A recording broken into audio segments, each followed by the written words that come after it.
뒤늦게야 이제 속해가지고. 한국에서 신학 공부하신 분들은 참 그러니까 좀 한 발 뒤늦은 거죠. 요즘은 배워도 저희 때도 못 배웠던 거니까.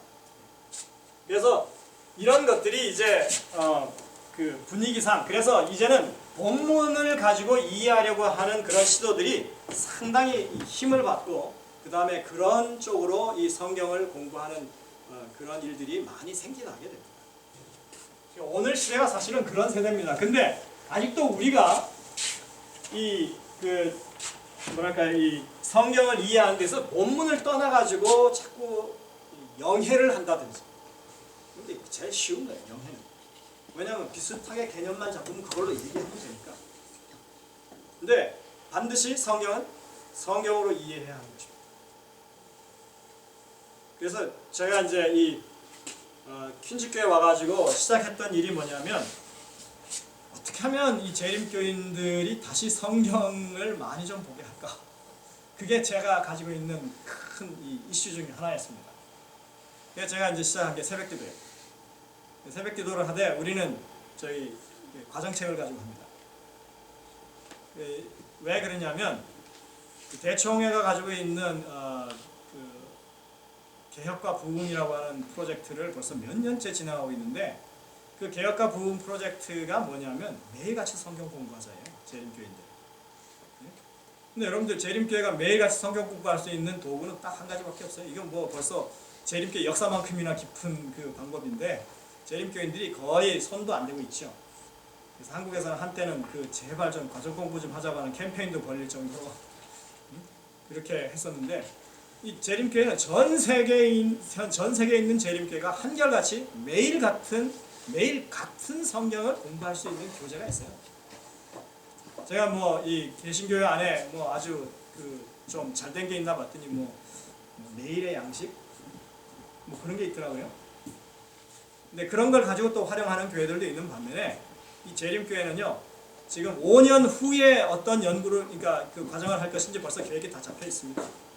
5년 전에 신학 박사 한 사람을 그 분야에 특출한 사람을 지정하고 그 사람에게 그 과정을 집필하도록 그래가지고 적어도 2년, 3년을 연구하고 집필하게 합니다. 그러니까 이 재림교회에 가지고 있는 이 그 과정책은요 웬만한 다른 교단의 신학 교재 버금가요?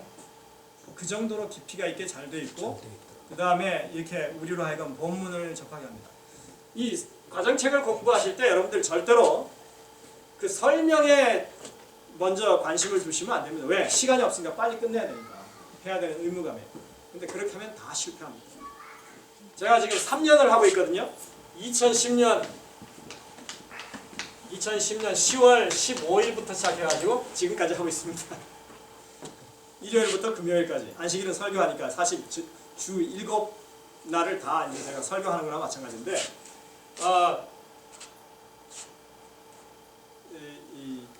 뭐예요? 저기 누가 얘기를 하냐 아니 그 저기 처음에는 제가 힘들더라고요. 왜냐하면 하루에 30분짜리 설교를 맨날 같이 해야 되는데 그 과정책에 있는 거 뻔한 내용만 갖고 할 수도 없고 내가 뭔가를 이렇게 찾아야 되니까 처음엔 하루에 4시간에서 6시간을 그 과정책을 제가 들고 팠습니다. 네. 이렇게 안 하면 감당이 안 돼요. 그 다음에 잠을 제가 몇 시에 일어나야 되냐면 최소한 3시 반에는 일어나야 돼요. 그러면 자기는 뭐 어떤 때는 12시에도 자고 어떤 때는 11시에도 자고 그러는데 요즘은 이제 확실히 조금 저게 돼서 한 11시면 잡니다. 그리고 일어나는 걸 한 4시 반쯤으로 이렇게 합니다. 좀 바꿨습니다. 약간씩. 사람이 이게 체력이 감당이 안 되더라고요. 그게. 그리고 이제 약간 수면을 보충하는 시간 제가 나름대로 갖고 뭐 이런 식으로 하는데 제가 이걸 하면서 목사로서 깨우친 게 하나 있습니다.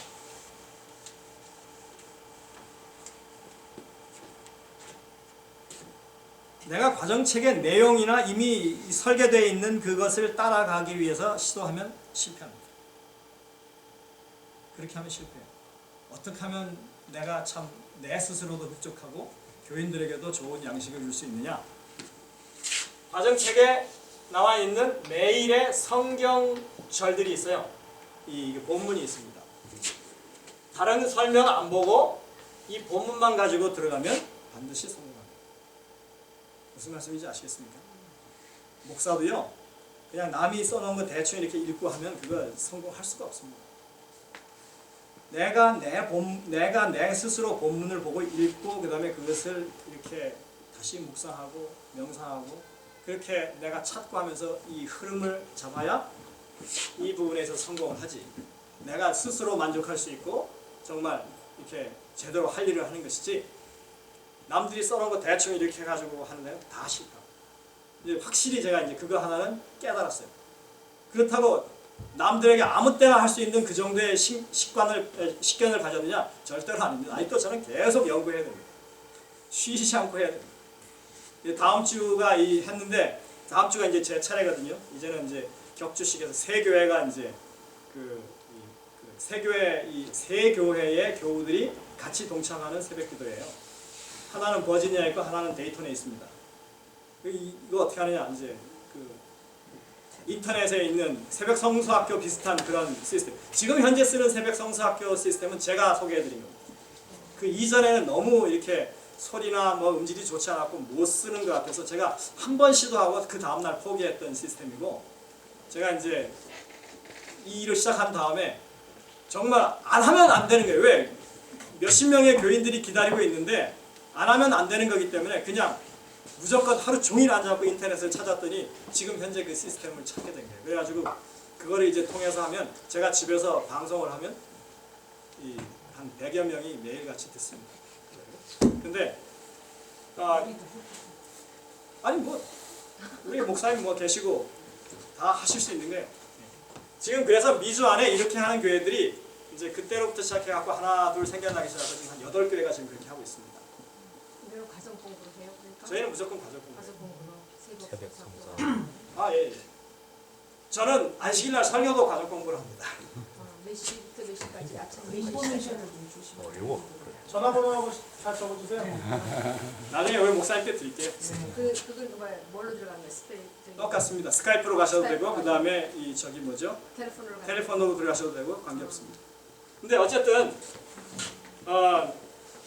지금 이런 경험을 제가 하면서 느끼는 게 뭐냐면 정말 본문이 중요하다. 말씀 본문. 우리는 자꾸 누구의 어떤 의견, 누구의 어떤 이해 방법을 가져오려고 하지만 그러지 마시고 여러분 스스로가 말씀을 보고 묵상하는 훈련을 제대로 받으셔야 돼요.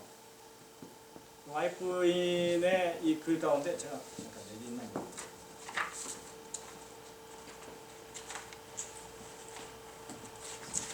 교회 증언 2권 118, 119쪽에 이렇게 얘기합니다. 나는 하나님의 백성들이 문제가 있을 때 와이프부를 바라보고 그 문제에 대한 권고를 얻어야 한다고 생각하는 위험 속에 빠져 있음을 보게 되었습니다. 많은 이들이 질문을 가지고 옵니다. 나는 그들에게 대답합니다. 그대는 그리스도의 제자라고 하지 않습니까? 성경을 연구하십시오. 우리는 결코 그대의 양심이 되지 않을 것입니다. 우리가 그대에게 무엇을 해야 할지를 말한다면 그대는 직접 예수께 나아가지 않고 우리에게 와서 자문을 구하게 될 것이기 때문에 그렇습니다. 그럼 무슨 말이에요? 목사는 하나님께로 사람들의 시선을 가고 하나님께로 신뢰를 자꾸 두라고 권고하는 사람이지, 하나님을 대신해서 어떤 해답을 제시하는 사람이 목사가 아니에요.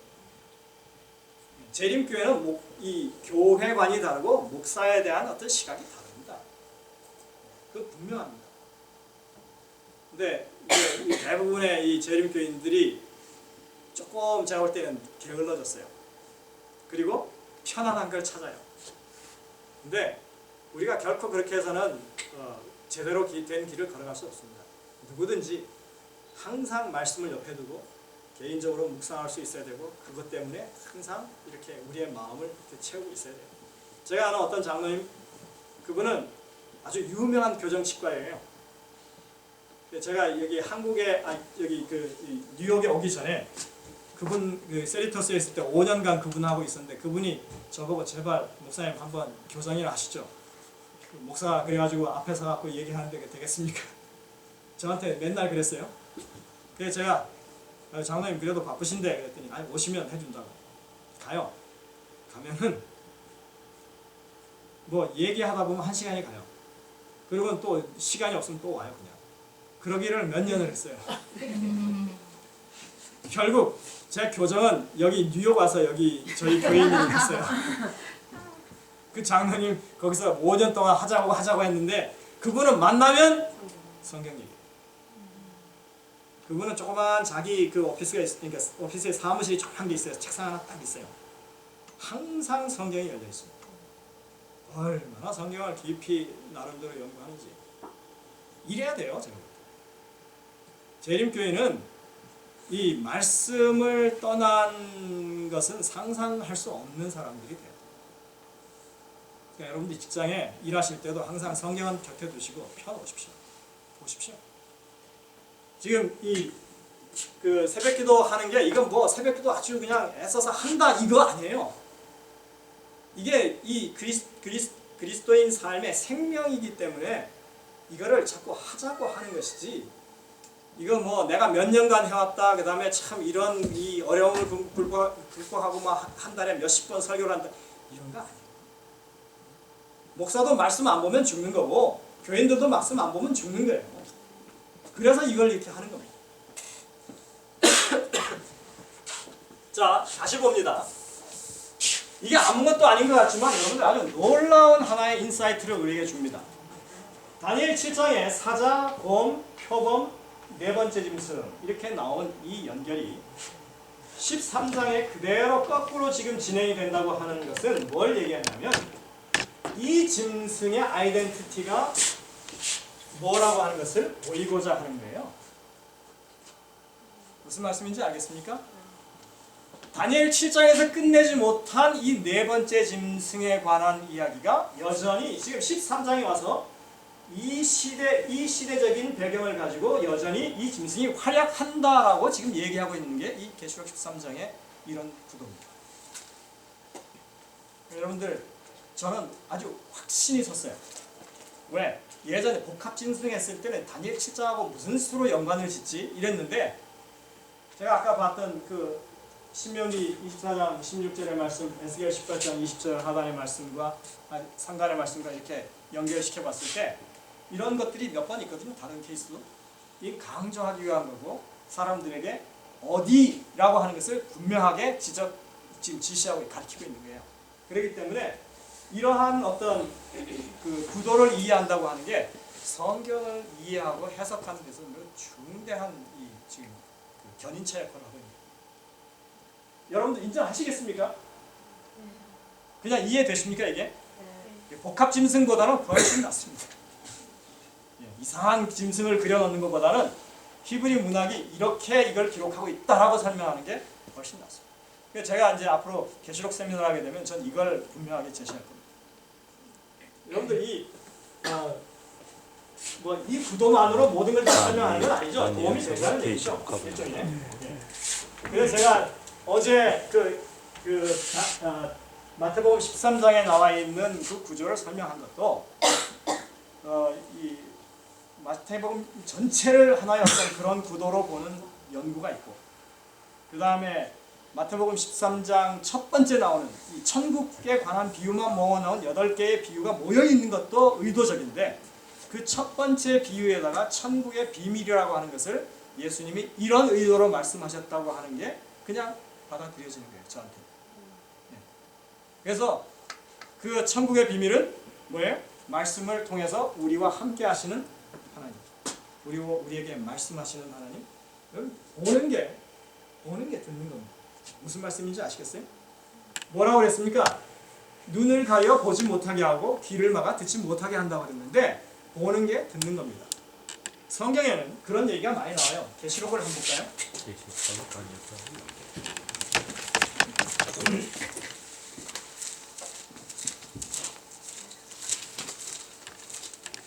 계시록 1장에 보면 이렇게 말합니다.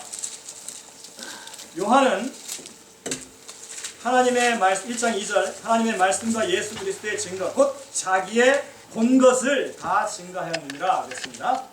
자, 이 예언의 말씀을 읽는 자와 듣는 자들과 그 가운데 기록한 것을 지키는 자들이 복이 있나니 이랬습니다. 요한계시록도 하나의 편지입니다. 편지 형태로 지금 이렇게 기록이 되죠. 왜냐하면 7교회에 보내는 편지가 지금 기록되어 있으니까. 그 당시에는 여러분들 이 편지가 모든 사람들에게 복사하고 나눠줄 수 있는 상황이 아니죠. 그러면 이제 이 편지를 받은 이 교회의 대표자가 읽습니다. 그러면 그 사람은 암기해서 읽나요? 보면서 읽나요? 자, 보는 것과 읽는 것은 같은 내용이 같은 겁니다. 그렇죠? 보고 읽습니다. 그러면 내가 본다고 하는 것, 내가 읽는다고 하는 것은 앉은 사람들이 지금 뭐 한다는 얘기예요? 읽는다는 얘기예요. 이게 다 동시간에 일어나는 얘기예요. 보는 것 따로, 읽는 것 따로, 듣는 것 따로가 아니에요. 보면 들리는 것입니다. 무슨 말씀인지 알겠죠? 읽으면 들리는 거예요. 지금 너희는 봄으로 복이 있다, 너희는 들음으로 복이 있다 예수님이 말씀하셨을 때 이 말씀이 가지고 있는 것은 뭐냐면 말씀을 보는 것으로 듣는다고 하는 게 여기 포함되어 있다고 하는 거예요. 그런데 그 가운데 누가 있어요?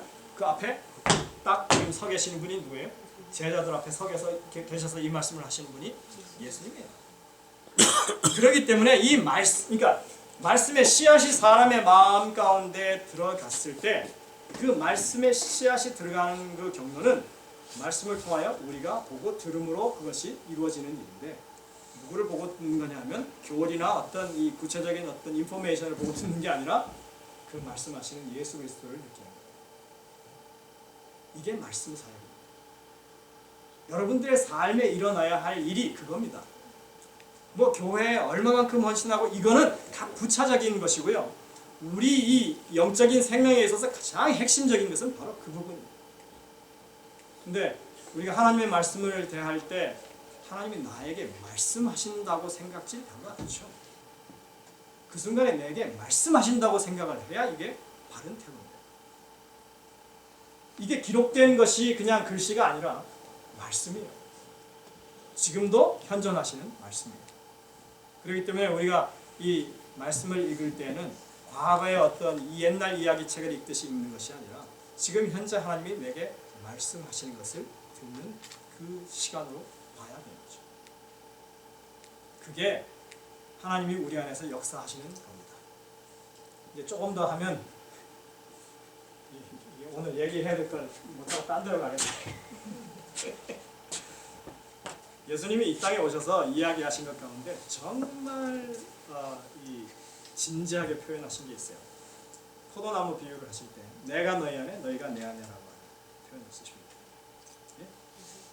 사도 바울은 그리스도 안에라고 하는 표현을 엄청나게 많이 씁니다. 신약에 적어도 한 164회 이상이 나오고 비슷한 표현까지 치면 한 200회가량이 그 표현이 나오는데 에베소서에만 해도 그게 거의 한 30번 이상 에베소서에만 그런 얘기야. 자, 이 그리스도 안에라고 하는 표현, 우리가 옛날에 그 드라마 대사 가운데 이런 게 있습니다. 너 안에 내 있다.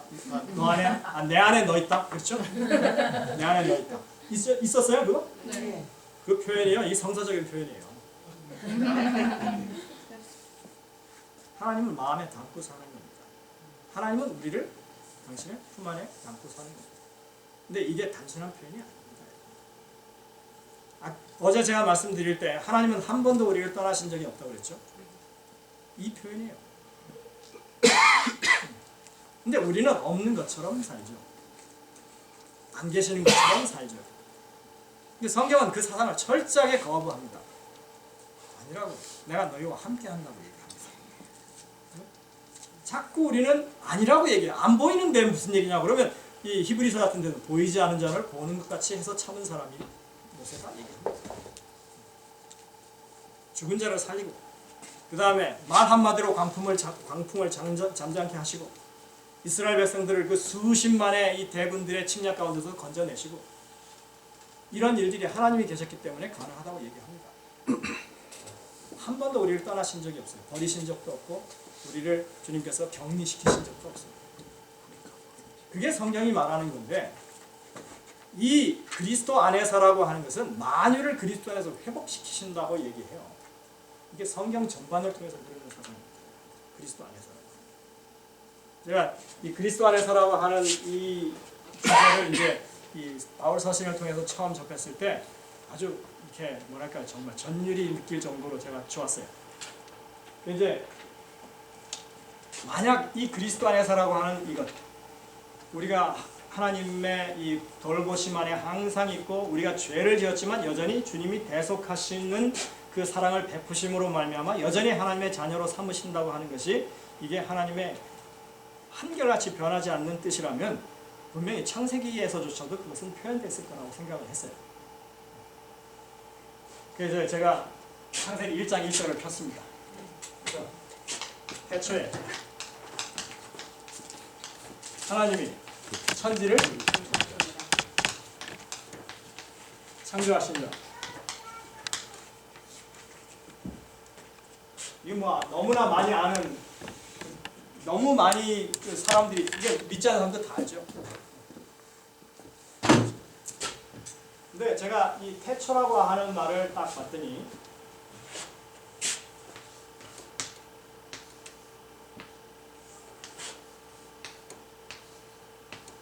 이렇게 쓰여 있더라고요.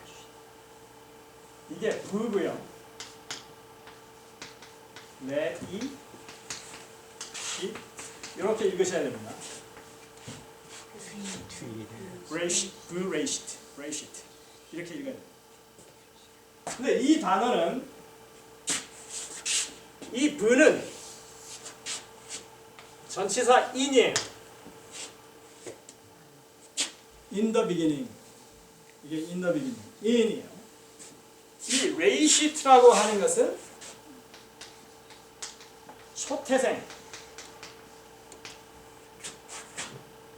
장자, 우두머리를 가리키는 단어입니다. 물론 여기에 시간의 처음이라고 하는 부사적인 의미도 많이 들어 있습니다. 가장 첫 번째 프라임 의미가 이겁니다. 근데 여러분들 이거의 용례와 비슷하게 비슷한 빈도로 쓰이는 게 바로 이 두 번째 의미입니다.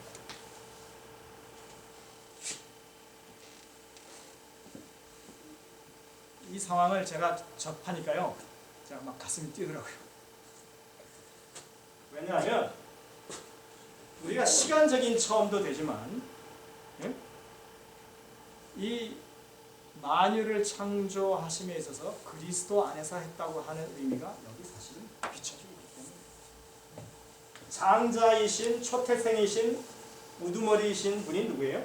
신약 성경을 통해서 우리에게 보여지는 그는 예수님이에요.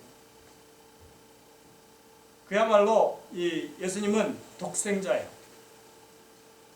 고로새서 얘기한 것처럼. 그래서 이 레이시트라고 하는 이 단어가 히브리 문학 용례에서는 이게 인격적인 걸로 쓰여집니다.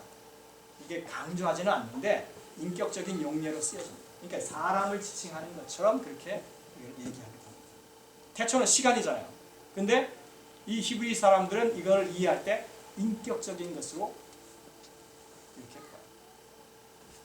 그러니까 우리가 이 성경에 있는 말씀을 단순히 그냥 시간적인 의미로 보지 않고 또 다른 용례의 어떤 그 이 빈도가 있는 걸로 봤을 때 in Christ, in Jesus라고 하는 내용으로 봐도 크게 신약을 이해하고 있는 사람들 입장에서는 어려움이 없다고 하는 것입니다. 이 말 자체에서. 그러면 어디로 가시냐면 요한복음 1장으로 가십시오.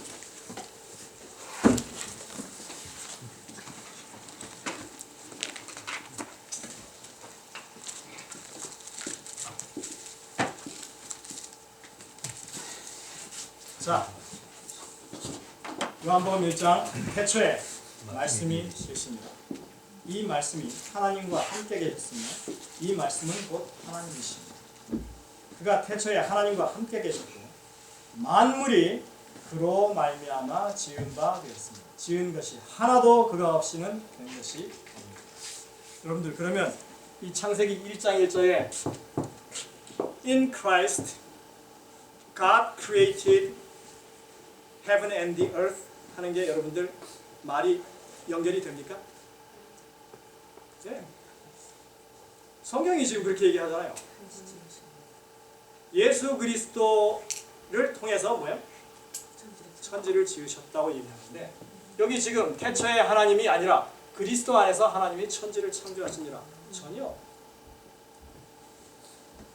이게 그리고 말 자체에서도 그걸 함의하고 있어요. 하나님은 한 단어를 통해서도 아예 정리를 해놓으셨습니다. 예? In Christ. 그러면 이미 이 세계의 시작, 그 다음에 죄악의 역사에 대한 모든 이 하나님의 이 구속의 계획, 이게 다 누구 안에 들어있어요? 예수 그리스도 안에 있는 것입니다. 성경은 그런 책이라고 저는 보여집니다. 예수 그리스도로 시작해서 예수 그리스도로 모든 것을 종결하는. 그래서 우리의 구원, 하나님에 대한 그 사랑에 대한 계시, 모든 것들이 다 누구를 통해서? 예수 그리스도를 통해서 우리에게 계시됩니다. 참 신기하죠? 이런 것들이. 사실 그냥 본문 가운데서만 가지고 우리가 얘기하는데도 예, 뭔가 그게 분명한 의미가 주어지고 있는 것입니다. 더 이상 안 나가겠습니다. 제가 이제 그 아까 말씀을 통해서 그리스도 안에라고 하는 것을 이야기하는 것은 우리가 늘 말씀을 가까이 하는 삶을 살아야 그것이 정말 하나님이 어떤 이 뜻을 가지고 계신지, 그 다음에 우리를 향하신 당신의 이 지속적인 그 이 요구가 어떤 것인지 우리가 이해할 수 있기 때문에 이제 그 제가 이런 식으로 설명을 드리는 거고요. 그냥 말씀을 가까이 하시면 바르게 서게 되어 있습니다. 신앙 안에 바로 서게 되어 있습니다. 목사가 그렇습니다, 여러분. 목사는 말씀 아닌 다른 걸 가지고 자꾸 얘기하기 시작하면 그 다음부터는 이게 배가 산으로 가는지 어디로 가는지 몰라요. 근데 말씀 위에만 서 있으면 됩니다. 앞뒤의 말씀을 다 생각해보고 그 다음에 그것을 이렇게 비교해보고 그 다음에 어떤 것이 정확한 의미인지 그것을 찾아내고 그렇게 해서 성경이 말하고 있는 것을 그 교우들에게 알려주고 교우들은 그것을 참조해서 자신들의 의견을 또 형성하고 예? 그렇게 하나님과 개인적인 어떤 깊은 신앙을 맺어가도록 하는 게 이 교회 안에 일어나는 일들이에요. 절대로 목사에게 모든 것 다 떠맡기지 마시기 바랍니다. 여러분들이 잘 못 이해하는 건 여러분들의 책임이 절반 이상입니다. 그러니까 바르게 이해하시기 위해서 여러분들이 노력하시지 않으면 절대로 진리 위에 설 수 없습니다. 진리 가운데 살아갈 수 없습니다. 아까 제가 말씀드린 진리는 하나님에 대한 바른 이해니까, 하나님과의 바른 관계니까 말씀을 통해서만 우리는 그것을 깨닫게 됩니다. 그만큼 하고요. 아이고 시간이. 오늘 제가 지금 오후에 하려고 했던 것은 그 요한복음 8장에 있는 겁니다. 이것도 진리가 무엇이냐에 속한 것입니다. 왜냐하면 이건 약간 좀 더 현실적인 거예요. 우리가 이 신앙을 이해할 때 상당히 좀 이렇게 형이상학적인 걸로 이해하고 그런 경우들이 있는데 이거는 지금 더 아주 현실적입니다. 그래서 제가 요한복음 8장에 관한 말씀을 잠깐 드리려고 합니다. 요한복음 8장은 여러분들 무슨 얘기가 나오죠?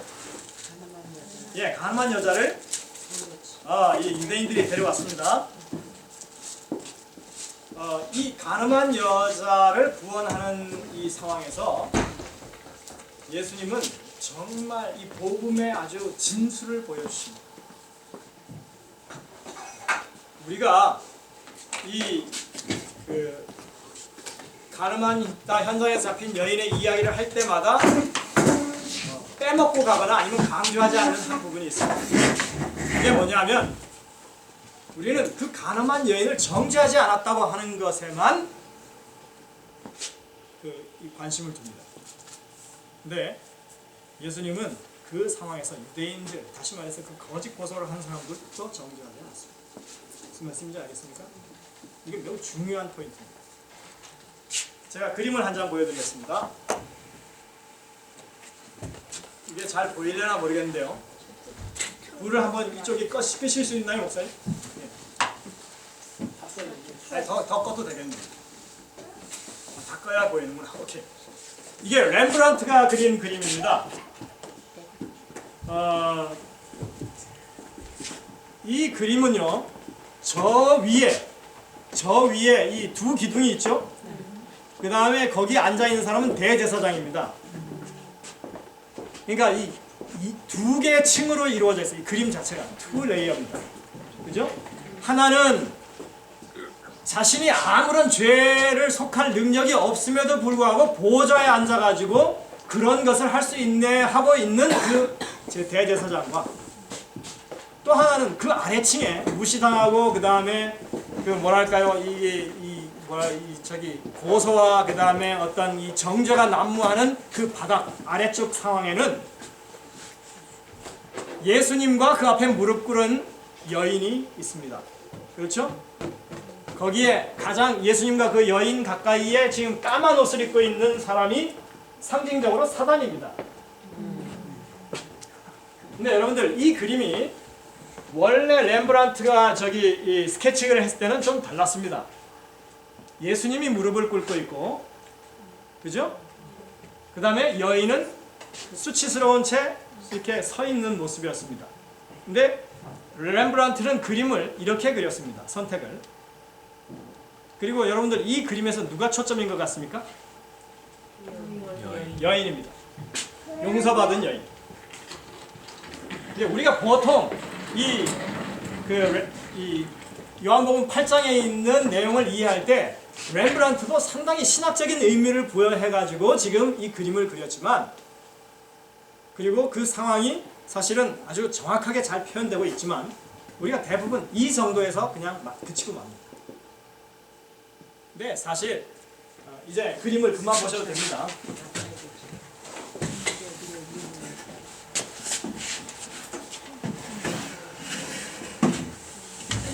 저기에서 주인공은 누구냐면 여인이에요. 가늠하다 현장에서 잡힌 여인이 주인공이에요. 사실 이 상황에서 주인은 누구냐면 예수님이세요. 정죄할 대상들을 두고 있는 예수님, 심판할 대상을 두고 있는 예수님이 주인공입니다.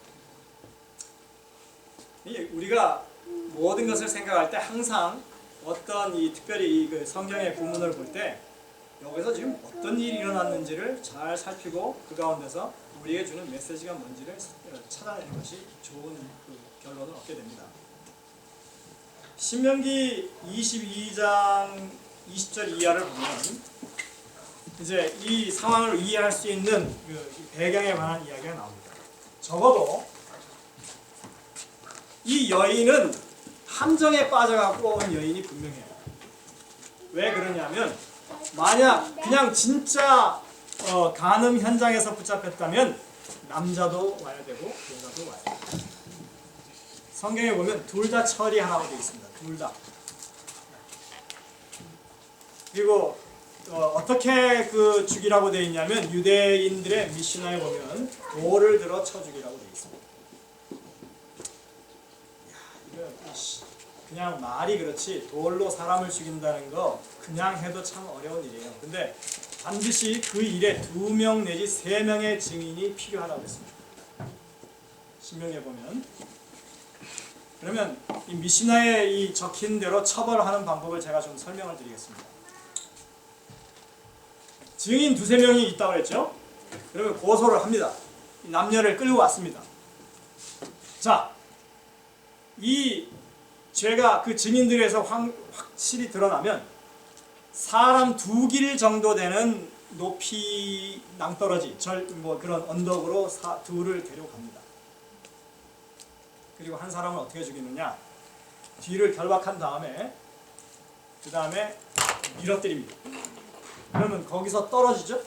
충격에서 사람이 상처를 입거나 잘못하면 골절해서 죽을 수도 있겠죠?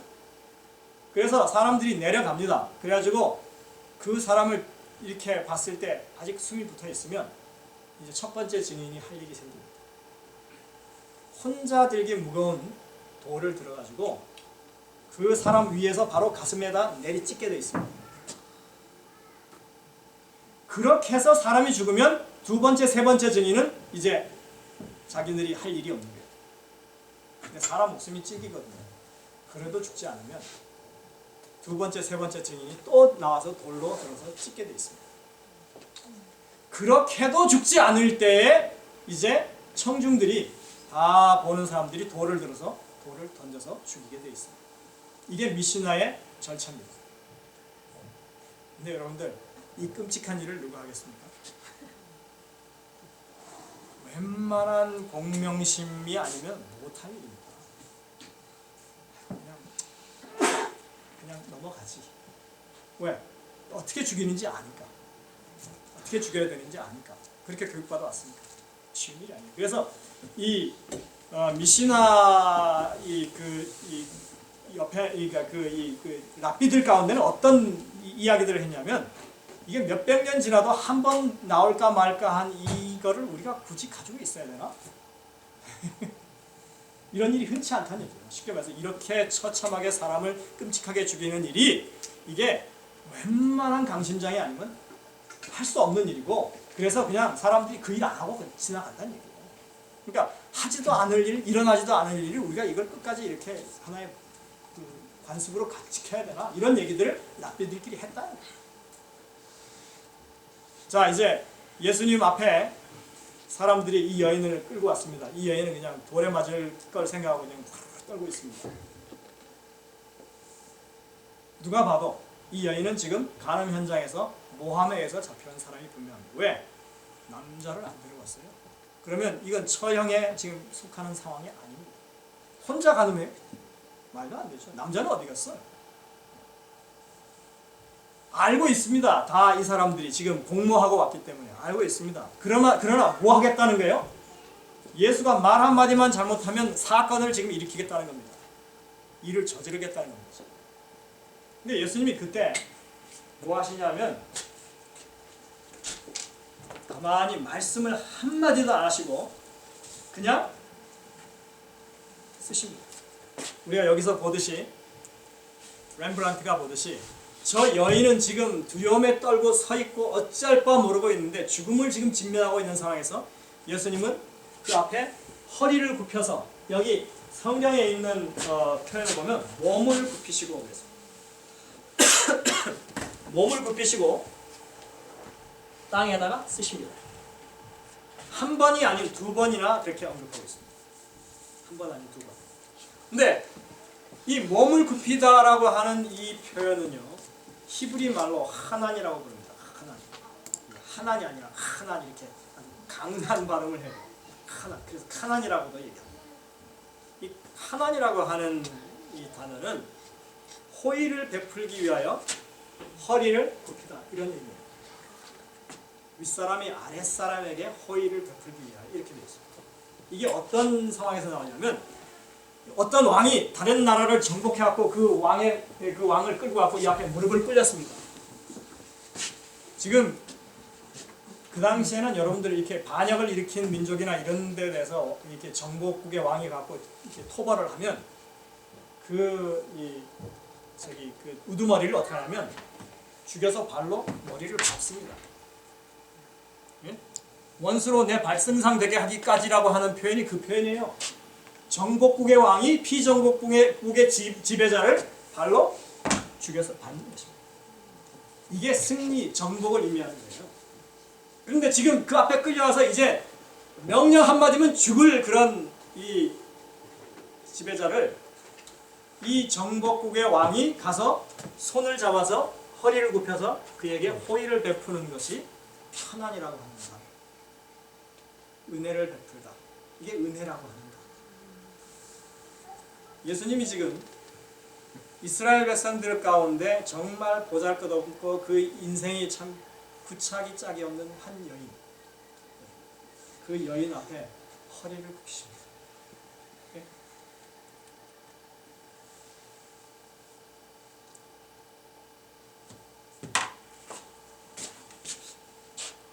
한 번도 아니고 두 번이나 허리를 굽히십니다. 근데 우리는 이 상황을 그냥 지나치는 경우가 있습니다. 왜냐하면 그 여인이 지금 처한 상황을 불쌍하게만 생각하고 주님이 어떤 행동을 취하고 계시는지에 대해서는 지금 그냥 지나가는 것입니다. 근데 하나님은 지금 이 상황에서, 지금 그 상황에서 허리를 굽히신 거예요. 뭐 하기 위해서? 그 보잘것없는 여인에게 호의를 베풀기 위해서, 은혜를 베풀기 위해서 지금 허리를 펴고 계십니다. 이게 은혜입니다, 여러분. 은혜. 우리는 조금만 가지면 뭐예요? 그 지위를 활용해 보고 싶고 힘을 써보고 싶고 그 다음에 그 자리 값을 한번 사람들 앞에 내보이고 싶은 생각이 들죠. 뭐 교회 안에서 대부분 그런 것 때문에 문제가 생기는 거 아닙니까? 네? 하나님의 은혜를 아는 사람들은 그러면 절대로 안 되죠. 은혜를 아는 사람이면 오히려 허리를 굽혀야죠. 그게 그리스도인이죠. 예. 우리 모든 관심이 지금 어디에 쏠려 있냐면 이 여인에게 쏠려 있습니다. 그러나 예수님은 아무 말씀 안 하시고 묵묵하게 바닥에다 글을 쓰십니다. 자, 누구에 대한 글을 쓰느냐? 뭐 여기에 대해서 의견이 분분합니다만은 분명한 것은 뭐냐면 이 여인에 대한 죄는 아닙니다. 그 글 쓰는 것을 보고 사람들이 보고는 하나 둘씩 물러갔다는 것을 우리가 생각해 볼 때 지금 예수님은 다른 곳을 향해서 지금 말씀하고 계세요. 이 여인에 대해서 말씀하시는 게 아닙니다. 이 여인을 죽여야 된다고 모세법에 따라서 처형해야 되는데 당신은 왜 가만히 있냐고 이렇게 하는 그 상황, 아우성치는 그 사람들을 향해서 예수님은 그들의 숨은 죄악들을 기록하십니다. 사람들이 하나 둘 떠납니다. 이제는 아무도 남지 않습니다. 누구하고 누구만 남아요? 예수님과 그 여인만 남습니다. 그랬을 때 예수님이 묻죠. 여자여, 고소하던 자들이 어디 있느냐? 너를 정죄한 자가 없느냐? 나도 너를 정죄하지 아니하노니 가서 다시는 죄를 범치 마라.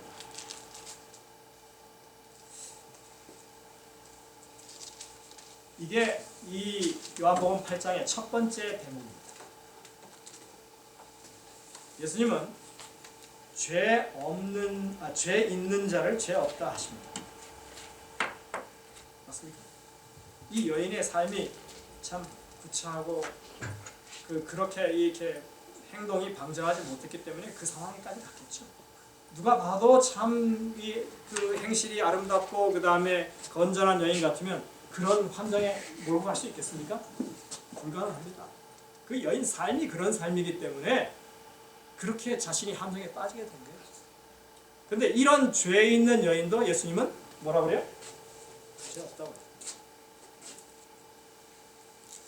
지금 이 여인을 둘러싸고 예수 그리스도를 둘러싸고 있는 자기 의에 아주 충만해서 이 여인을 곧 죽일 것처럼 그렇게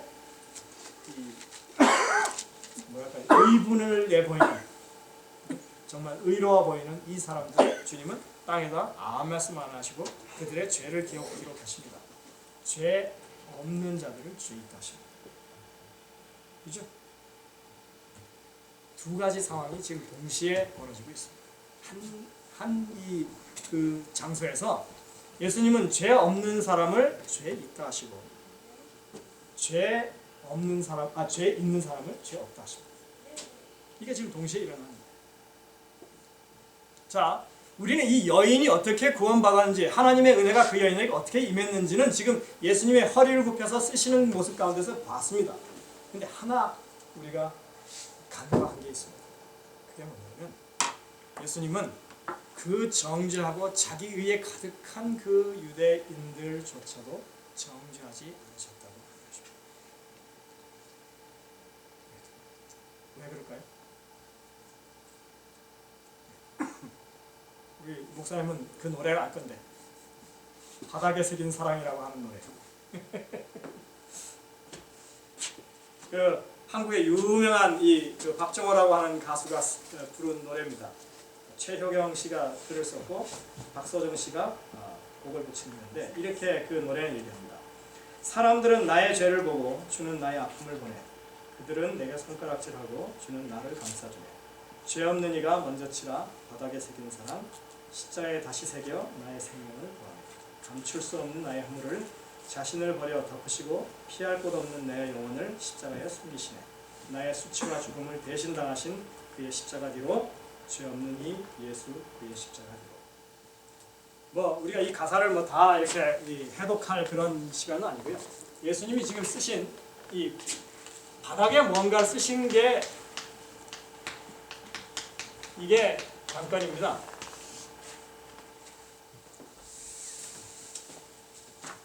적어도 이 바닥에 뭔가 보이려면 뭐 먼지가 많거나 흙이 많아야 되겠죠? 그죠? 예수님이 친수로 그들의 죄를 하나하나 한 사람 한 사람 누구라고 이름도 안 밝히시고 쓰십니다.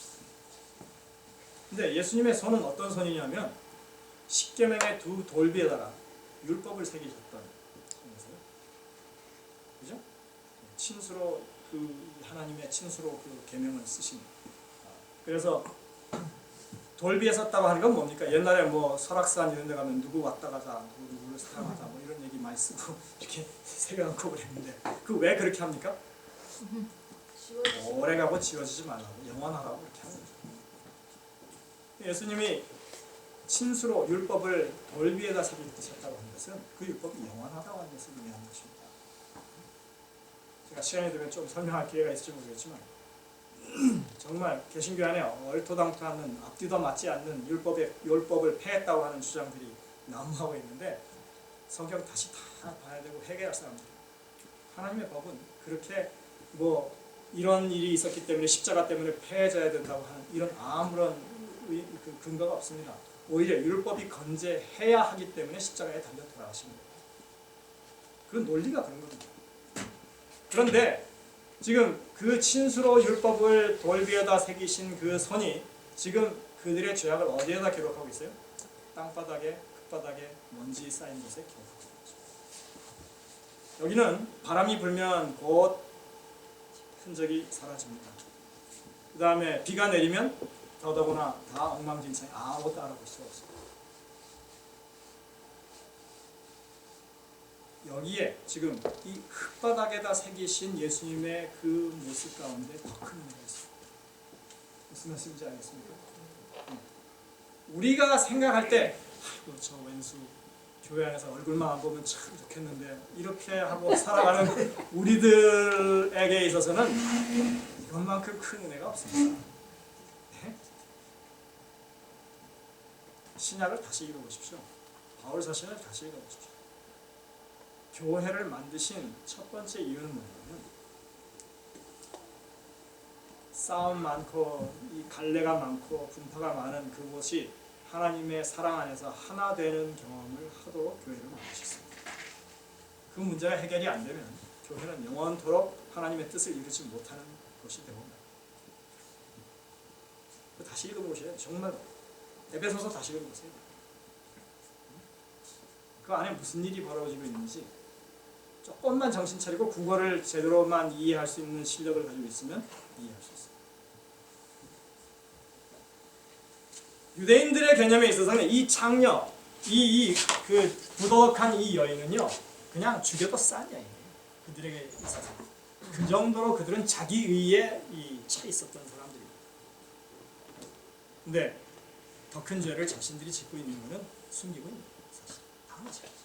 우리가 하나님 앞에 내가 뭐 이만큼 헌신하고 이만큼 뭐 기여하고 내가 이만큼 하기 때문에 하나님은 의인인 것처럼 절대로 행하지 마십시오. 목사도 죄인이고 장로도 죄인이고 집사도 죄인이고 하나님 앞에는 속절없이 우리는 다 영락 없는 죄인입니다. 그 죄로 따지자면 죽어야 마땅한 사람들입니다. 그런데 여전히 하나님은 우리의 죄를 다 그렇게 기록을 오래 남기지 않으십니다. 뭐 하기만 하면 주님께 우리가 잘못했다고 자복하고 주님께 찾아가기만 하면 우리는 다 그 흔적을 다 말갛게 지움을 받는다.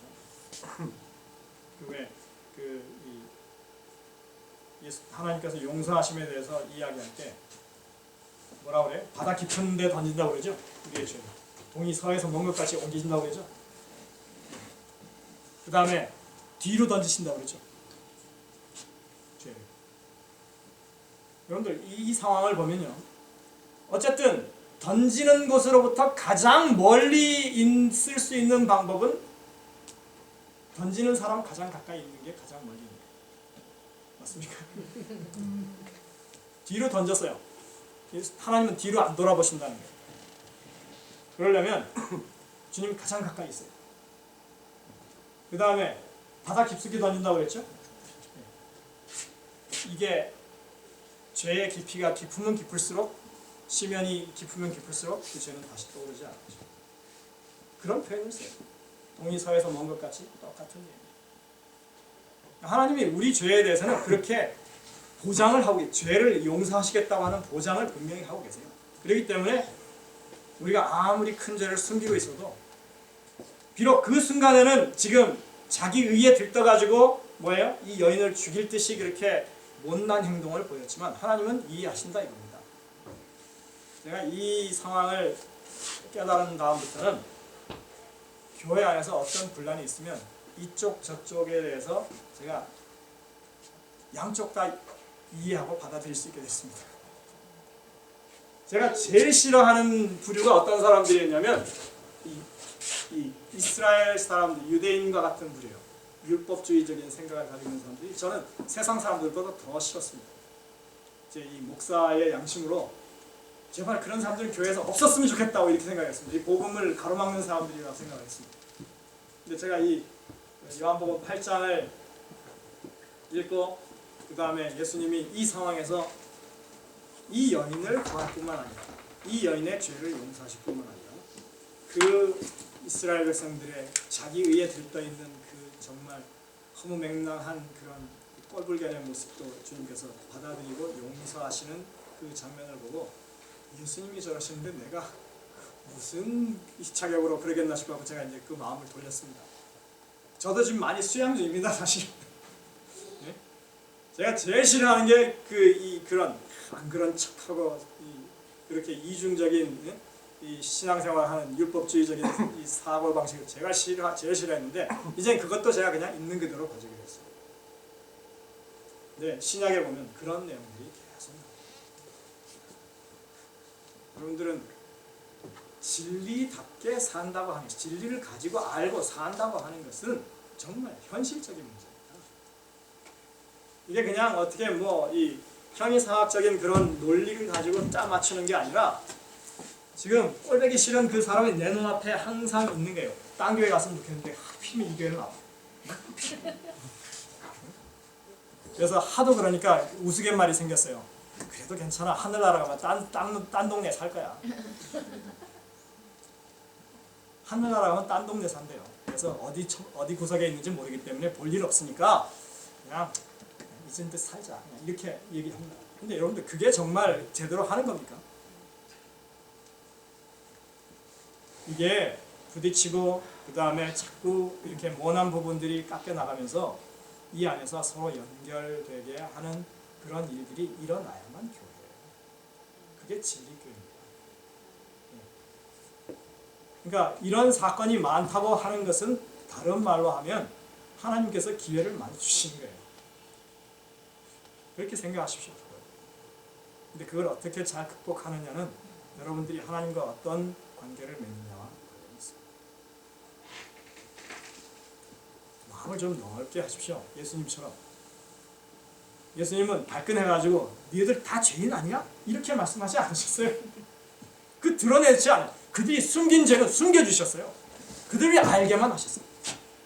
그리고는 그들도 그 가운데 제사장들이나 율법사 서기관들도 이후에 예수님이 죽으시고 부활하시고 승천하신 이후에 오순절에 이 제자들이 성령의 은혜로 말미암아 그들이 강력하게 증거했을 때 이제 그분의 이 사역과 그분의 어떤 행하신 일, 십자가에서의 사건들을 이해하기 시작하면서 이제 그들이 많이 주님께로 돌아왔다 이렇게 얘기하지 않습니다.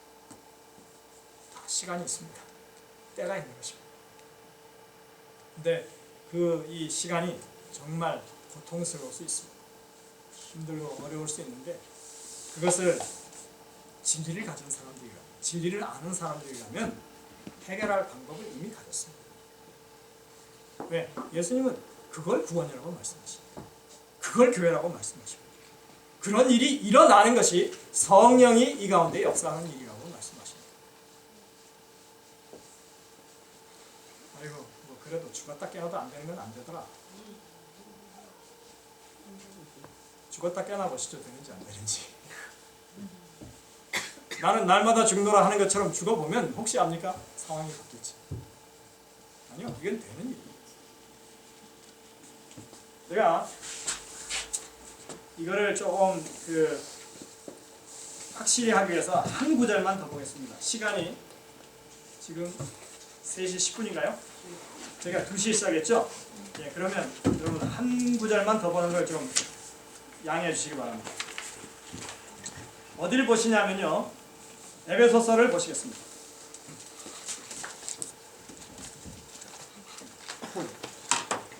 에베소서 2장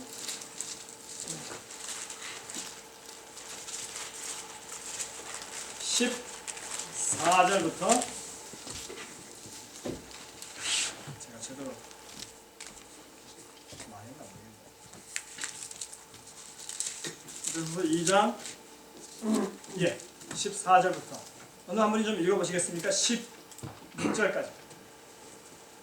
그는 우리의 화평이신지라 둘로 하나를 만드사 중간에 막힌 담을 허시고 원수된 것 곧 의문에 속한 계명의 율법을 자기 육체에 채하셨으니 이는 이 둘로 자기의 안에서 한 세 사람을 지어 화평하게 하시고 또 십자가로 이 둘을 한 몸으로 하나님과 화목하게 하려 하십니다.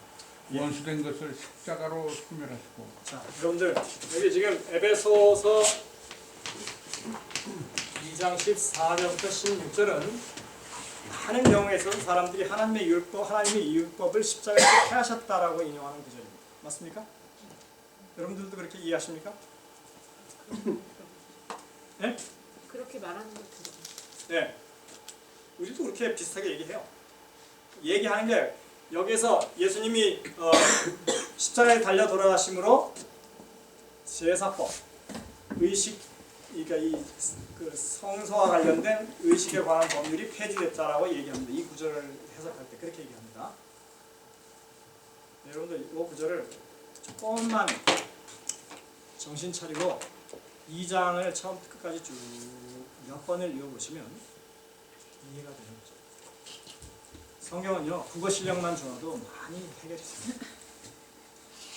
대부분 사람들이 국어 실력이 없는 것 같아요.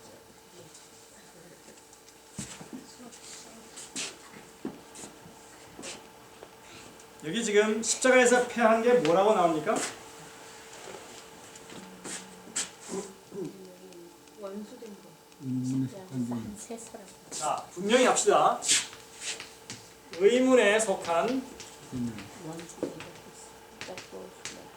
한 계명의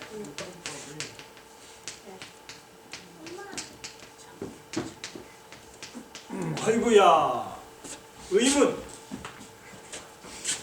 이거 의문은 우리가 이 아주 그냥 딱 버튼 누르면 삑 하는 듯이 뭐로 연결이 되냐면 제사법이에요.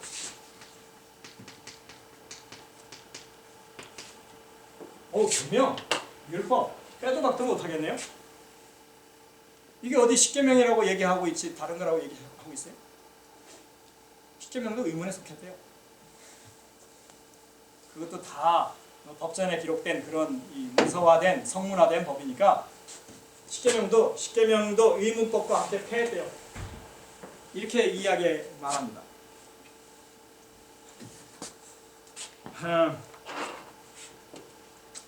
여기 보면 의문이라고 하는 단어, 도그마라고 하는 단어와 그 다음에 계명, 엔톨레이라고 하는 단어와 율법, 노모스 빼도 박도 못하는 그런 아주 명확한 의미인 것처럼 보입니다. 하여튼 뭔가 폐하긴 폐했습니다. 십자가에서 폐했다고 말하는 게 있으니까요. 그렇죠? 이것이 뭔지 선입견을 일단 갖추지 맙시다. 뭘 폐했는지 몰라요. 근데 여기 보니까 뭐라고 나오냐면 원수된 것이라고 나와요. 그죠?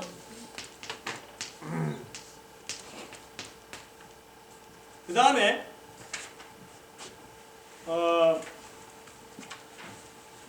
또 하나가 있는데 그게 뭐냐면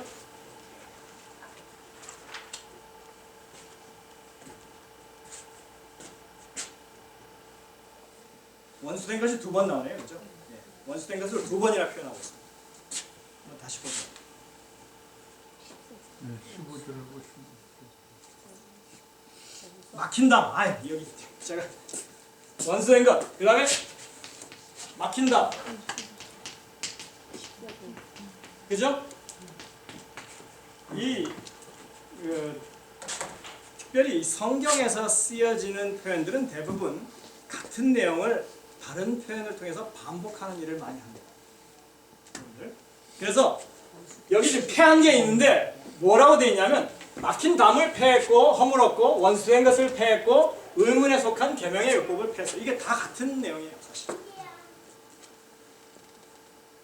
동의하실 수 있겠습니까? 이 부분에 대해서. 그 본문 자체에서 그렇게 얘기하고 있으니까요. 그죠? 자, 이 패한 것은 어쨌든 원수된 것이고 막힌 담이었고 그 다음에 의문에 속한 계명의 율법이었다. 이렇게. 똑같은 내용입니다. 자, 그러면 십자가에서 뭘 패했느냐? 어떤 사람들은 정신 나간 소리 합니다. 이거 십계명을 패했다고 얘기합니다. 근데 이거는 절대로 어느 교단도 그렇게 공식적으로 얘기하지 않습니다. 장로교회 웨스트민스터 이 신앙 고백에 보면 십계명은 절대로 패하지 않았다고 얘기합니다. 단지 안식일만 토요일에서 일요일로 바뀌었다고 얘기합니다. 솔직하게 얘기하는 거예요. 폐한 게 아니라 완성했다고 그래요.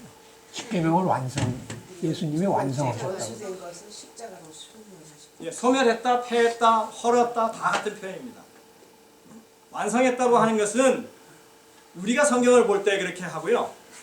일반 개신교에서 이걸 패했다고 얘기합니다. 그래서 이제 이 부분에 대해서 우리가 조금 생각해 봐야 될 게 일단 패하긴 패했는데 뭘 패했느냐 이제 한번 생각을 해봐야 돼요. 그냥 이 본문을 보지 말고 해보겠습니다. 일반적으로 우리가 시민법, 이 구약의 법을 이야기할 때는 시민법을 얘기합니다. 시민법, 그 다음에 도덕법을 얘기하고 그 다음에 뭡니까? 제사법. 이 시민법은 유대인들 사회, 커뮤니티를 위한 법이에요. 그래서 쉽게 말해서 상업적인 것, 결혼에 관한 것, 그 다음에 출산에 관한 것, 여러 가지 삶과 관련된 여러 가지 이 상황들을, 그 다음에 농사 짓는 어떤 그런 것에 관한 것, 다 있죠. 민법에 관한 거예요, 일반적으로. 그러니까 이거는 우리랑 그다지 그렇게 원칙만 우리가 가져오면 되는 것이지 우리에게 직접적으로 적용할 수 있는 것은 아니죠. 유대인이 아니니까. 제사법, 예수님이 십자가에 달려 돌아가실 때 성소 휘장이 위에서 아래로 찢어졌다고 했어요. 히브리서에서는 이제 그것이 더 이상 우리에게 의미가 없다고 하는 것을 장황하게 그렇게 설명합니다.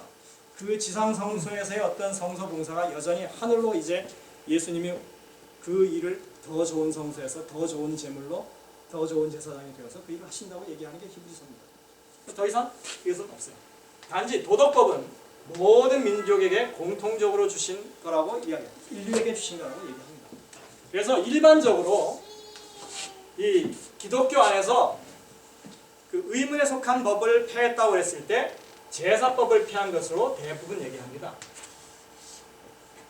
이렇게 제가 이제 우리 교회에서는 이 성경 구절을 어떻게 해석하고 있는지 그 성경 재림교회 성경주석 14권에 신약 난해절 사전에 이렇게 찾아봤더니 이 의문에 속한 계명의 율법이 제사법이라고 이렇게 말씀을 하시더라고요. 그러니까 장로교회에서나 아니면 일반 개신교에서도 어떤 사람들은 정신나가게 이걸 얘기하지만 대부분은 다 이렇게 얘기합니다. 제가 이 부분이 정말 이렇다면 전 앞뒤가 맞지 않다고 생각했습니다. 저희 교회 성경 주석이 이렇게 얘기하고 있다 하더라도 제가 볼 때는 앞뒤가 맞지 않아요. 왜냐하면 문맥을 살펴보니까 그게 아니더라고요. 문맥을 살펴보니까. 자, 이제 보겠습니다. 에베소서 2장에 대해서 저희 교회 주석이 아닌 그랜드 종합 주석이라고 하는 데 보면 이 개괄적인 설명을 하고 있는데 이렇게 합니다. 이제 바울이 그 시각을 2장에 와서는 성도 전체로 돌려서 본서의 주 관심사라 할 수 있는 구원받은 자들의 공동체에 관한 문제, 곧 교회론을 언급하기 시작한다.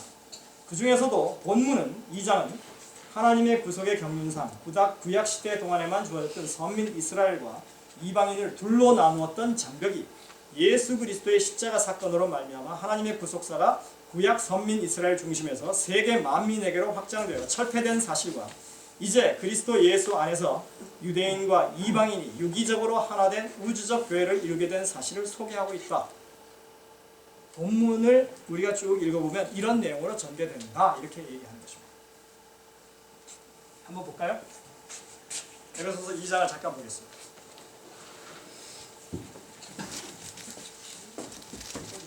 제가 최근에 아주 관심 있게 들은 하나의 인터넷 유튜브의 동영상이 있습니다. 그게 뭐냐면 메시아닉 주라고 하는 사람들이 있어요. 다시 말해서 유태인으로서 그리스도인인 사람들. 그 사람들은 안식일을 철저하게 지키는 사람들이고 신약에 있는 이 구절들을 정확하게 이해하기 위해서 정말 노력하면서 자신들이 가르쳐서 뭐라고 얘기하냐면 우리는 사도적 전통을 받은 그리스도인들이다 얘기합니다. 그러면서 그 메시아닉 주 가운데 요즘 이 개신교를 다니면서 열심히 이게 강의하는 어떤 한 목사님이 있는데 그분이 한마디를 딱 해요. 켈빈이 이 신약 성서에서 말하고 있는 토시 하나, 다시 말해서 뉘앙스 하나를 캐치하지 못해가지고 오늘날 이 개신교 안에 이 엄청난 파국이 생겼다 이렇게. 다시 말해서 켈빈 무식하다 이래. 왜 무식하냐? 이 바울은 쉽게 말해서 법률가입니다. 검사 출신이에요. 여러분들 검사가 허튼 소리 하겠습니까? 예? 검사는 허튼 소리 할 수가 없어요. 피고 원고가 뚜렷하게 구분이 돼야 되는 사람입니다. 피아가 구분이 확실해야 되는 것입니다. 말 잘못했다간 범인을 죄 없는 사람으로 만들 수도 있고 죄 없는 사람을 범인으로 만들 수도 있고 그렇기 때문에 표현 자체가 아주 정확하다고 하는 거예요. 그러면서 뭐라고 얘기하냐면 에베소서 2장에서는 잘 봐라. 너희가 있고 우리가 있다. 한번 보실래요? 에베소서 2장 1절입니다. 너희의 허물과 죄로 죽었던 너희를 살리셨도다. 그때 너희가 그 가운데서 행하여 이 세상 풍속을 줬고 공중의 권세 잡은 자를 따랐으니 곧 지금 불순종의 아들들 가운데서 역사하는 내용이다. 자, 2절에 전에는 누구도? 우리도. 조금 전에는 누구라고 얘기했어요? 너희는. 그 다음에 지금은 우리도. 다 그 가운데서 우리의 육체의 욕심을 따라 지내며 육체와 마음에 원하는 것을 하여 다른 이들과 같이 본질상 진노의 자녀이었더니 긍휼에 풍성하신 하나님이 우리를 사랑하신 그 큰 사랑을 인하여 허물로 죽은 우리를 그리스도와 함께 살리셨고 그리고 또 말하기를 뭐래? 너희가 그렇게 은혜로 구원을 받은 것이다. 너희와 우리가 분명히 나눠져 있습니까? 너희는 누구고 우리는 누굽니까? 바울 서신에서 대부분은 너희는 이방 그리스도인들을 말하고 우리는 유대인 그리스도인들을 말합니다. 여러분들 이 초대교회에 왜 집사를 세우게 됐습니까? 처음에? 예, 히브리파 과부들은 잘 공급을 받는데 헬라파, 이방인 그리스도인들은 거기서 자꾸 무시당하는 거예요. 그래서 분란이 생겼습니다. 교회 안에. 이게 그냥 쉽게 넘어갈 일이 아니라 교회 안에 초창기부터 유대인과 이방인의 그 뚜렷한 그 경계선 사상이 있는 유대인 그리스도인들에 의해서 교회 안에 두 부류가 형성되어 있다고 하는 것을 지금 보여주는 단적인 증거입니다. 이 문제는 그 초대교회에 상당히 심각한 문제였어요. 여러분들 하루아침에 이 사상이 바뀔까요? 예수님을 이 구주로 받아들였다고 해서 수천 년을 내려온 이방인들에 대한 그 아주 좋지 않은 인상이 그렇게 쉽게 바뀔까요? 자, 바울이 그래서 지금 에베소에 있는 이방인 그리스도인들을 향해서 얘기하는 게 그거예요. 너희도 그렇게 진노의 자녀들이었는데 우리도 그랬다. 우리가 그렇게 둘 다 뭐예요? 하나님의 은혜로 구원받은 자들이다. 또 보겠습니다. 6절에 또 함께 일으키사 그리스도 예수 안에서 함께 하늘에 앉히시니 이는 그리스도 예수 안에서 우리에게 자비하심으로써 그의 은혜의 지극히 풍성함을 오는 여러 세대에 나타내게 하려 하심이라. 또 나옵니다. 너희가 그 은혜를 인하여 믿음으로 말미암아 구원을 얻었나니 이것이 너희에게서 난 것이 아니요 하나님의 선물이라. 행위에서 난 것이 아니니 이는 누구든지 자랑치 못하게 함이니라. 우리는 다시 계속 너희는 우리는 너희는 우리는 지금 동일선상에 놓기 위해서 계속 이 표현을 반복합니다. 여러분 이 정황을 이해하셔야 됩니다. 바울이 왜 의도적으로 너희는 우리는 이렇게 구분하면서 계속 쌍방에 대한 이야기를 동일하게 취급하는지 여러분 그 분위기를 느끼시기 바랍니다. 그러므로 생각하라. 물이 조금 있으면 좋겠습니다. 그러므로 생각하라. 자 보십시오. 너희는 그때 육체로 이방인이요. 이제 나오죠? 너희는 누구라고요? 육체로는 이방인. 손으로 육체에 행한 손으로 행한 할례당이라 칭하는 자들에게 무할례당이라. 맞습니까? 예.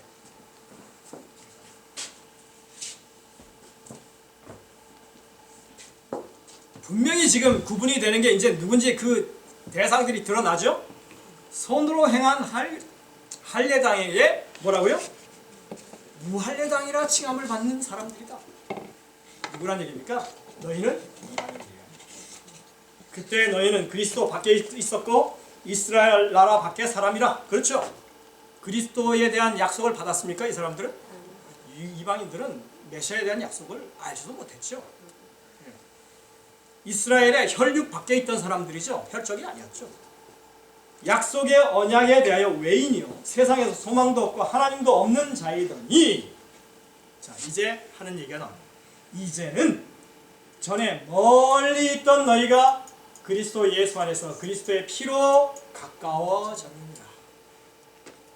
자 이제는 멀리 있는 게 아니라 어떻게 해요? 가까워졌다 이거예요. 자 그는 우리의 화평이신지라 둘로 하나를 만드사 중간에 막힌 담을 하시고. 자 이제 본문의 내용이 이제 서서히 밝아집니다. 여러분들 이 내용이 율법을 폐했다는 말입니까? 아니면 유대인들이 가지고 있는 잘못된 그들의 그릇된 시각으로 해서 막혀진 그런 이 이방인들에는 잘못된 이 막힌 담에 관한 얘기입니까? 예. 절대로 이거는 하나님의 율법에 관한 얘기가 아닙니다. 문맥을 그냥 찾아서 읽어보면 다 아는 얘기예요. 그런데도 칼빈이 그래 이거는 저기 십계명이야. 아니 십계명이 아니야. 이건 의문에 속한 법이야. 이렇게 하면 사람들은 밑도 끝도 없이 그렇게 믿는 겁니다. 왜 본문을 우리가 다시 조명해야 되는지 본문에서 뭘 말하는지 알아야 될 필요가 있는 것입니다. 자 보십시다. 막힌 담을 허시고. 막힌 담은 뭐예요? 누가 만든 거예요 도대체? 유대인들 스스로가 자기네가 전통적으로 가지고 있던 그 편견이에요. 잘못된 관념이에요. 그게 뭐라고요? 서로 원수되게 만든 것이었다 이것입니다. 그것이 그들에게 하나의 율법처럼 작용하고 있었다는 겁니다. 이 의문이라고 하는 것은 그냥 단순히 우리가 다른 말로 하면 물론 이렇게 이 계명의 저기 뭡니까 이 제사법을 가리키는 관용어가 될 수도 있지만 우리가 있는 그대로 얘기하자면 이 의문은 성문화되는 것입니다. 혹은 제도화되는 것입니다.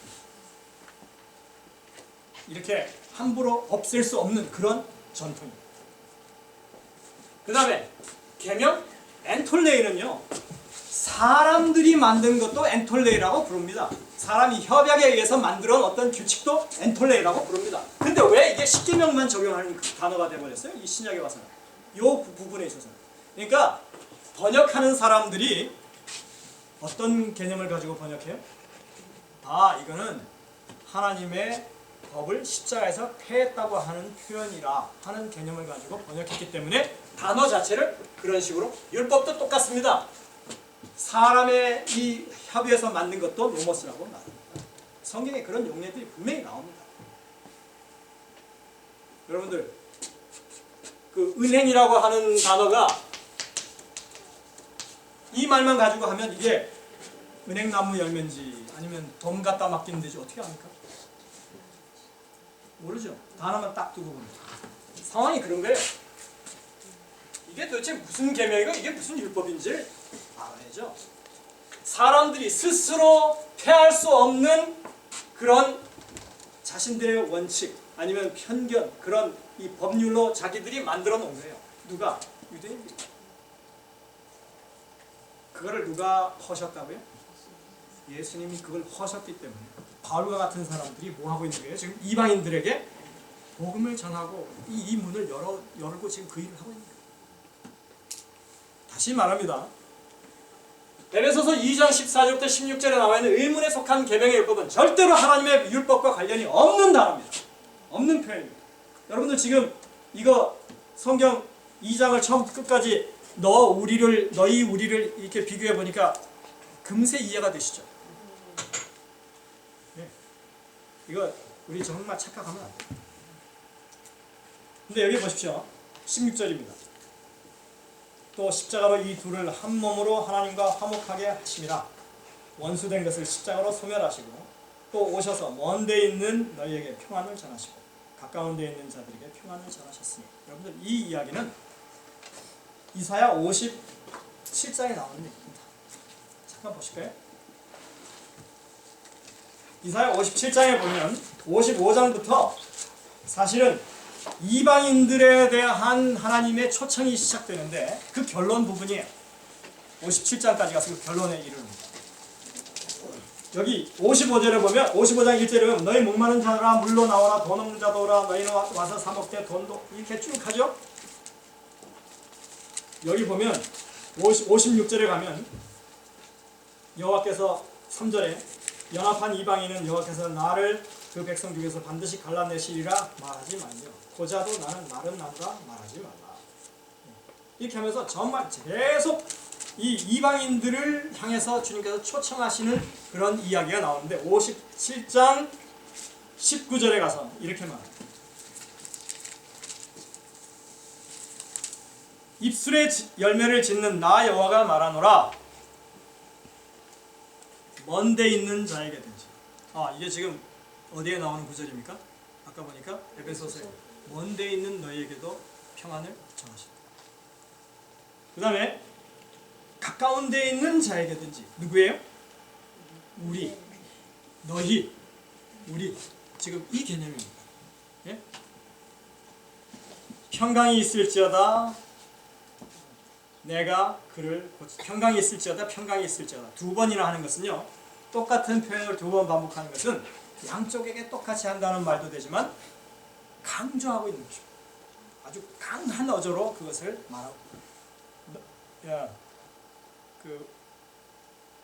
창세기에 보면 하나님께서 너희가 정령이 죽으리라, 이 열매를 먹는 날에는 너희가 반드시 죽으리라 그랬습니다. 그때 표현을 어떻게 하고 있냐면 죽으리라 이렇게 표현합니다. 히브리 말에. 네, 두 번 똑같은 말을 반복해요. 지금 평강이 있을지어다 하는 것은 이건 반드시 있어야 되는 거예요. 누구에게? 먼 데 있는 자에게든지 가까운 데 있는 자에게든지. 다시 여러분들 에베소서 2장으로 오시기 바랍니다. 에베소서 2장. 이제 이 구절을 보고 우리가 보면 왜 이 이야기를 하고 있는지 우리가 이제 더 그 분위기를 잘 알 수 있습니다. 자, 전에는 외인이었던 너희가, 이제는 소망도 없었던 너희가, 하나님도 없던 너희가, 이제는 그리스도 예수 안에서 그리스도의 피로 너희 멀리 있던 너희가 가까워졌다. 그는 우리의 화평이시다. 평강이 있을지어다 했죠? 예? 예수 그리스도께서 이방인뿐만 아니라 배도하고 하나님의 말씀을 끝까지 거절하고 심지어 오신 하나님도 거절한 이스라엘 백성들까지도 뭐 하신다고요? 가까이 만들기를 원하신다고 하는 내용이 여기 지금 들어있습니다. 이거 이해 못했기 때문에 여러분들 기독교 역사 내내 유대인들을 핍박했습니다. 이거 정말 어처구니 없는 현실이에요. 유대인 그리스도인들이 하는 얘기입니다. 예? 이 말을 이해 못했기 때문에 기독교 역사 2000년 내내 유대인들을 핍박해왔다.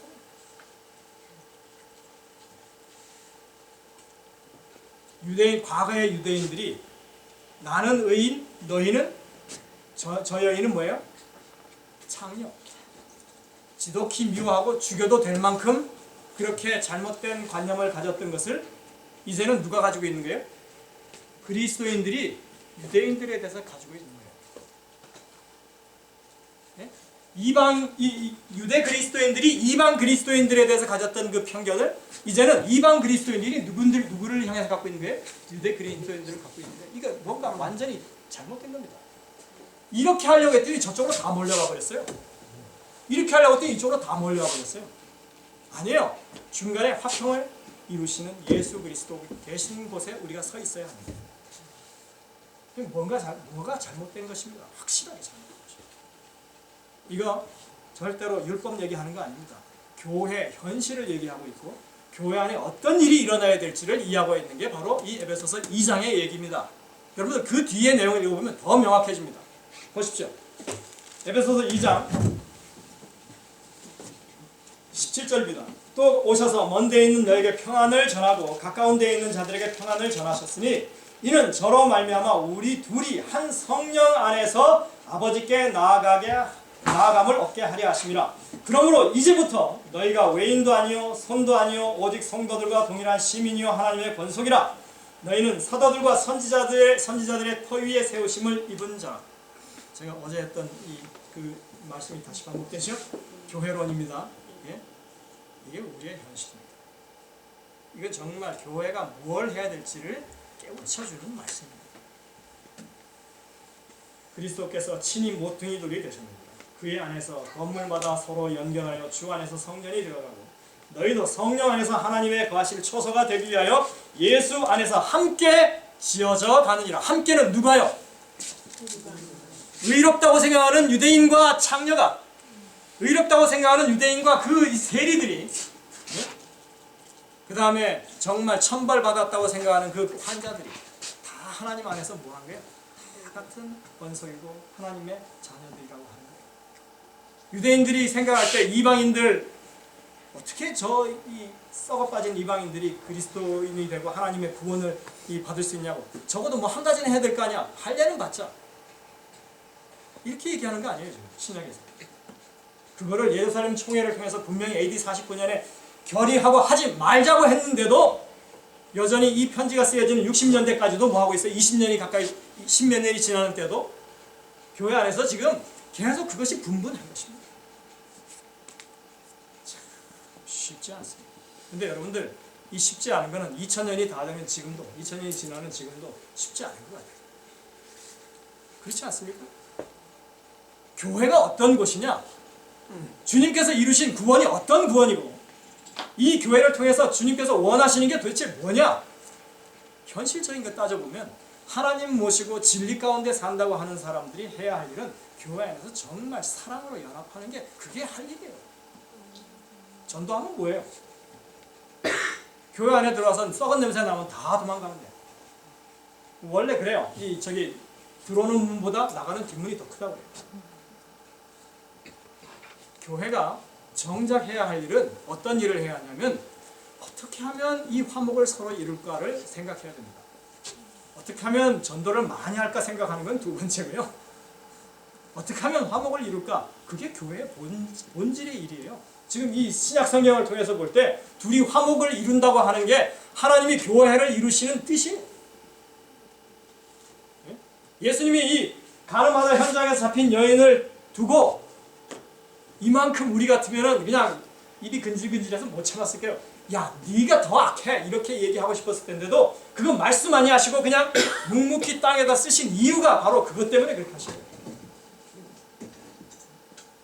그 사람의 죄든지 이 여인의 죄든지 같은 죄.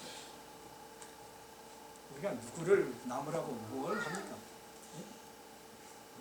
우리가 해야 할 일은 정말 순수하게 하나님과 우리 사이의 관계에서 하나님이 원하시는 것이 무엇인지 깨닫고 그걸 우리가 순전한 마음으로 그것을 또 쫓고 따르는 일이 정말 우리가 해야 합니다. 오늘 제가 막 두서없이 이렇게 여러 가지 상황들을 말씀드렸지만 정말 진리를 우리가 가졌다고 생각하신다면 교리의 진리가 아닙니다. 실생활의 진리를 정말 우리가 사람들에게 보일 수 있는 그러한 곳으로 우리의 발걸음을 좀 옮기게 되었으면 좋겠습니다. 기도하고 마치겠습니다. 하늘에 계신 아버지 하나님, 말씀을 우리가 더 경성하는 마음으로 깨어 볼 수 있도록 인도하여 주시고, 또 하나님의 우리를 향하신 참 뜻을 헤아릴 수 있도록 지혜를 더하여 주시고, 또 주님께서 음성을 들려주셔서 깨우쳐 주셨기를 간절히 기도드립니다. 서로 이렇게 명확하게 우리에게 계속적으로 반복해서 말씀하고 계시지만, 우리가 우둔하고 또 귀를 막고 보지 않으려고 애를 쓰는 상황 가운데 얼마나 멀리 떨어져 있는지 우리 자신을 돌아보게 해주시고, 주님께서 여전히 우리에게 아직도 희망이 있다 말씀하신 이때 주님을 향하여 우리의 발걸음을 다시 한번 옮길 수 있는 저희를 되게 하여 주시옵소서. 말씀을 가까이 하는 백성들 되게 도와주시고, 주님 앞에 자주 무릎 꿇게 도와주시고, 보이지 않는 주님을 늘 계신 주님으로 모시고 살 수 있는 저희들 되게 하여 주시옵소서. 이 땅에서 믿음이 흔들리고 시험을 당할 때마다 그러나 여전히 주님은 우리와 함께 하시고 우리가 의지할 만한 분이시라고 하는 것을 우리가 계속해서 깨우침을 받고 또 주님께로 향할 수 있는 저희들 되게 하여 주시고, 하나님께서 그렇게 우리 안에서 역사하심이 주님의 뜻대로 이루어지는 교회가 될 수 있도록 주님 우리에게 은혜를 더하여 주시옵소서. 이 포트리 교회 참 중요한 위치에 자리하고 있습니다. 주님의 복음이 폭발적으로 사람들에게 증거되어야 할 이 막중한 책임을 지고 있는 교회이며, 주님 이 교회가 진리를 소유한 교회가 되게 도와주시고, 진리 안에 사는 교회가 되게 도와주시고, 진리의 능력을 힘입는 교회가 될 수 있도록 은혜를 베풀어 주십니다. 우리 목사님을 비롯해서 모든 교우들이 정말 하나님의 뜻을 온전히 이루는 그런 아름다운 에베소에 권면한 그 아름다운 교회가 될 수 있도록 주님께서 이 교회에 복 주시고 능력을 입혀 주시기를 예수님의 이름으로 간절히 기도드립니다.